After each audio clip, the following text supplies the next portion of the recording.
भगवद गीता के अध्याय 6 में ध्यान का योग शीर्षक से आत्म साक्षात्कार के अंतिम प्रवेश द्वार के रूप में ध्यान को स्पष्ट किया गया है। ध्यान केवल अपनी आंखें बंद करके मंत्र या शब्द प्रतीक को दोहराने से कहीं अधिक है। यह उच्चतम आध्यात्मिक तकनीक है जिसका योग्य अभ्यासियों द्वारा लगन और निष्ठा से अभ्यास किया जाना चाहिए।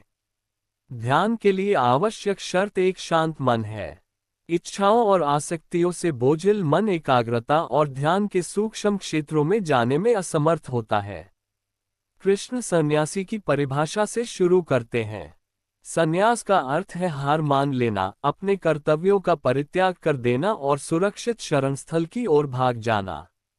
ये वह गलतफहमी है जिसने सच्चे साधकों को दूर कर दिया है और उन्हें त्याग के लाभों तक पहुंचने से रोक दिया है। कृष्ण सन्यासी का वर्णन ऐसे व्यक्ति के रूप में करते हैं जो वह करता है जो उसे करना चाहिए, अपने कर्तव्यों और जिम्मेदारियों को पूरी तरह से पूरा करता है, बिना कर्म के फल पर निर्भर हुए।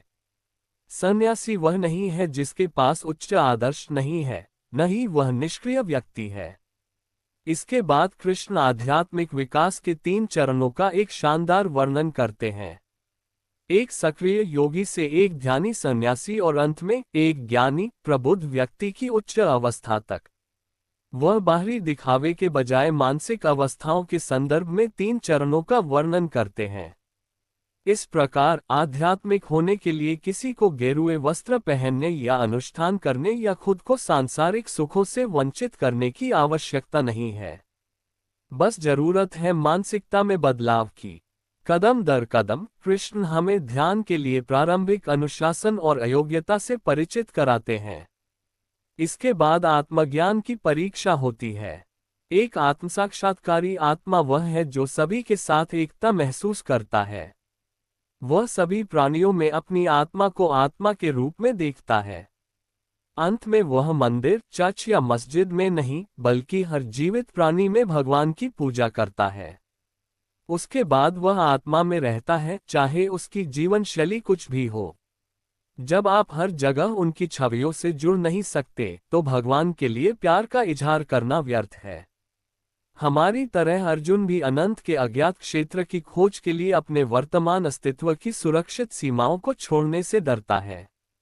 वह कृष्ण से पूछता है कि उन लोगों का क्या भाग्य है जो आध्यात्मिक जीवन के लिए खुद को समर्पित करते हैं लेकिन आत्मसाक्षात्कार से पहले मर जाते हैं। कृष्ण जीवन के सबसे व्यवहारिक नियमों में से एक को प्रकट करने के लिए एक उपयुक्त उत्तर देते हैं। वे कहते हैं, जो धर्मी है उसे कभी दुख नहीं होगा, न तो अभी और न ही भविष्य में। आपके प्रयास व्यर्थ नहीं जाएंगे। आप अपने भविष्य के जीवन में इसका श्रेय ले जाएंगे। आध्यात्मिक रूप से विकसित व्यक्ति जो आत्म साक्षात्कार से चूक जाता है, वह या तो सुखी और धनी के घर में जन्म लेगा या किसी बुद्धिमान योगी के परिवार में। वहां पिछले जन्मों में अर्जित ज्ञान से संपन्न होकर वह आत्मज्ञान प्राप्त करने के लिए और भी अधिक प्रयास करेगा। इस प्रकार भगवान अर्जुन को और हम सभी को आदर्श सुख का मार्ग, सत्य का जीवन कहते हैं। अध्याय 6 से सीखें। 1. त्याग का अर्थ कर्म का त्याग करना नहीं है।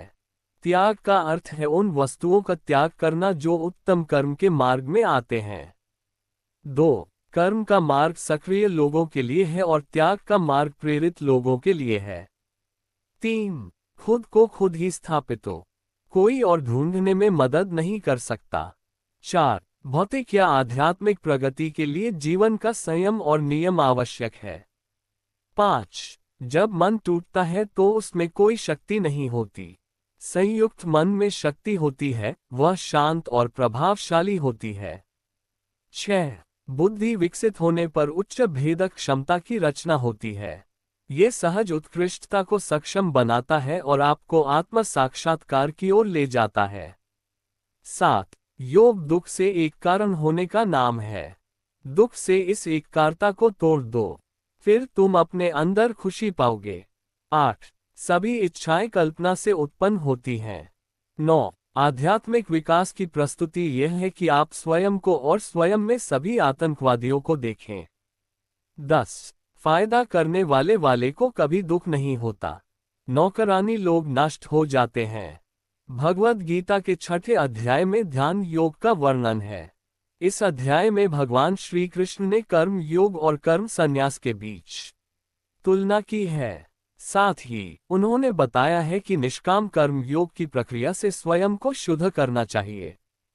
गीता के 6ठे अध्याय का महत्व। इस अध्याय में भगवान श्री कृष्ण ने बताया है कि कर्म योग कर्म संन्यास से ज्यादा व्यावहारिक मार्ग है। इस अध्याय में बताया गया है कि शास्त्रानुसार साधना करने से आत्मा को पूर्ण परमात्मा का साथ मिलता है। इस अध्याय में बताया गया है कि शास्त्रानुसार साधना करने से परमगति और पूर्ण मोक्ष की प्राप्ति होती है। इस अध्याय में बताया गया है कि शास्त्रानुसार साधना करने से मन और इंद्रियों पर विजय मिलती है।